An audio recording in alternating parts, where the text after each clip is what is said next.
Salut, c'est Rebecca. Aujourd'hui, j'aimerais parler avec vous de vos descriptions et plus particulièrement de comment bien préparer vos descriptions. Parce que oui, une description, ça se prépare. Alors, je vais vous donner 3 conseils pour ça. Le premier, c'est de commencer par savoir pourquoi est-ce que vous voulez décrire. Pourquoi, au moment où vous êtes en train de commencer cette description, vous avez envie de décrire ce lieu, ce personnage, ce contexte, de vous arrêter un petit peu plus sur ces éléments. Est-ce que c'est parce que ce sont des éléments importants pour votre intrigue, des éléments qui vont aider au lecteur à comprendre où il se trouve, avec qui il se trouve? Peut-être que c'est des éléments qui vont aider à caractériser un personnage ou au lecteur de mieux comprendre un personnage. Peut-être que ce sont des éléments qui vont aider au lecteur à mieux comprendre dans quelle culture il se trouve, dans quel paysage il se trouve et pourquoi votre personnage principal va avoir des difficultés, peut-être, je sais pas, à traverser ce paysage ou à être confronté à ceci ou cela. Bref, est-ce que ce sont des éléments qui sont vraiment utiles pour votre intrigue? C'est la première question à vous poser. Parce que parfois, on décrit simplement parce qu'on a envie de se promener dans son monde. Moi, j'ai beaucoup fait ça quand j'étais plus jeune et que j'ai commencé à écrire.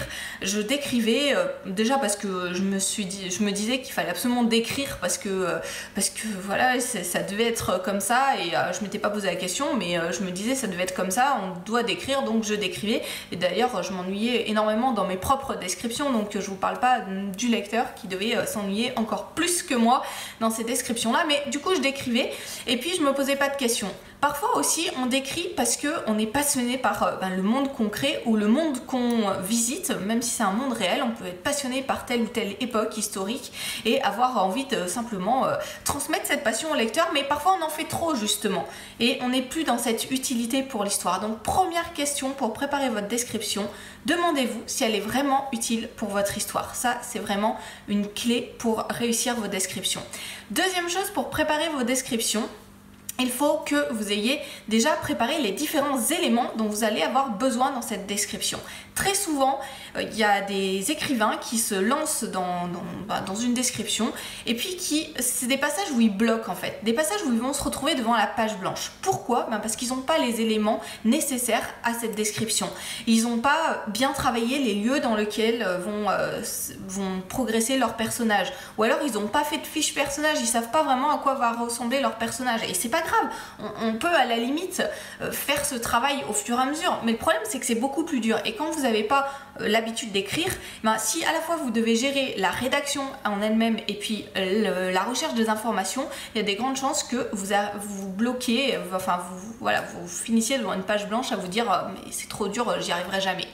Donc préparez en amont ces éléments aussi dont vous avez besoin, et vous pouvez même faire des fiches vocabulaires. Je sais pas si vous avez à décrire une cathédrale par exemple, je me suis toujours dit ça, cet exemple de cathédrale il m'est resté depuis que j'ai lu les romans de Ken Follett. Il a toute une série sur du coup qui se passe à l'époque de la construction des cathédrales et tout ça, bref. En tout cas, si vous devez par exemple décrire une cathédrale, peut-être que ce serait bien, avant de faire une fiche vocabulaire, de chercher simplement ce vocabulaire sur les cathédrales, parce que si vous arrivez au moment de décrire votre cathédrale et que vous savez absolument pas quels sont ces différents mots de vocabulaire que vous allez utiliser, là aussi vous allez bloquer. Donc deuxième conseil, premier conseil, sachez pourquoi vous voulez décrire telle ou telle chose. Deuxième conseil, préparez en amont ce dont vous avez besoin pour votre description, que ce soit dans une recherche sur les lieux, une recherche sur les personnages, des fiches personnages, une recherche de vocabulaire. Ça vous évitera de coincer en cours de rédaction de votre description. Et troisième chose, choisissez des éléments clés, les choses les plus importantes que vous voulez transmettre à votre lecteur. Tout n'est pas forcément essentiel dans votre description, il y a des petits détails qui vont simplement aider au lecteur à se concentrer, à comprendre qu'on est dans un monde réel et simplement à donner cette impression de réalisme et de compréhension. Mais il y a des éléments qu'il va retenir, il n'y en a pas beaucoup parce que la mémoire vive du lecteur elle est limitée, mais il y a quelques éléments comme ça qu'il va retenir. Assurez-vous qu'il retienne les bons éléments, mais pour que le lecteur retienne les bons éléments, ceux qui sont utiles vraiment pour votre intrigue, que vous voulez absolument qu'il garde en tête, il faut déjà que vous sachiez ce que vous voulez mettre en avant avant de vous lancer dans la description. C'est beaucoup plus facile plutôt que de se dire après mince, en fait je voulais insister sur ce tatouage qu'a mon personnage et puis hop, il est perdu dans la masse de ma description. Donc faites attention à ça, choisissez en amont ces éléments, ces 2-3 éléments principaux que vous voulez mettre en avant et avec lesquels que vous voulez simplement que votre lecteur retienne pour mieux comprendre votre histoire, pour être mieux immergé dans votre histoire.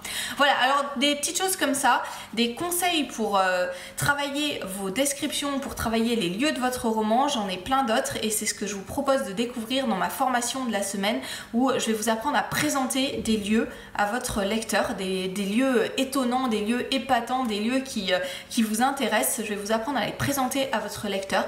Comment ça?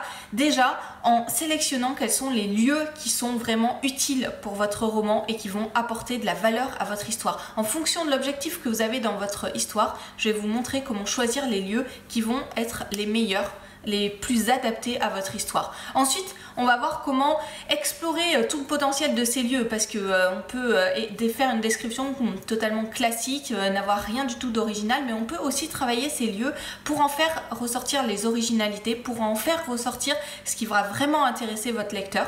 Donc c'est ce qu'on va voir dans un deuxième temps. Et puis dans un troisième temps, bien entendu, on va s'intéresser à la façon de transmettre toutes ces informations au lecteur parce qu'il ne suffit pas de savoir ce qu'on veut, il ne suffit pas de savoir où on va, il faut encore arriver à bien le transmettre au lecteur. Donc c'est ce qu'on va voir dans un troisième module.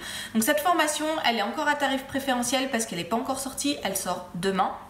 Mais vous pouvez l'avoir à tarif préférentiel en cliquant simplement sur le lien qui s'affiche dans la description de cette vidéo. N'attendez pas parce que le prix augmente tous les jours. Il s'agit d'une formation de 3 modules audio avec une fiche au format deux fiches au format PDF. D'habitude il n'y en a qu'une. Il y a juste la fiche action qui reprend les idées clés et puis les exercices à mettre en place pour avancer. Et là j'en ai fait une deuxième. J'ai fait une fiche lieu que je vous mets avec cette formation parce que j'ai fait pas mal de recherches quand je travaille mes romans et notamment en ce moment où je suis en train de travailler sur le contexte que je vais créer pour mon roman et en fait j'ai pas trouvé nulle part de fiche lieu pour vraiment de fiches en tant que telle pour travailler les lieux de mon roman. Donc voilà, j'en ai inventé une et je vous la laisse avec cette formation. Donc voilà, 3 modules audio et 2 fiches au format PDF dans cette formation pour présenter des lieux épatants à votre lecteur. Réservez votre place dès aujourd'hui parce que le tarif augmente très rapidement, donc allez-y. Je vous dis à bientôt pour d'autres vidéos, d'autres conseils et en attendant, bon courage pour tout ce travail que vous avez à faire sur les lieux de votre roman. Je souhaite que vous puissiez y mettre toute la passion que vous avez, tout l'enthousiasme et que vous puissiez bien transmettre ces choses-là à vos futurs lecteurs.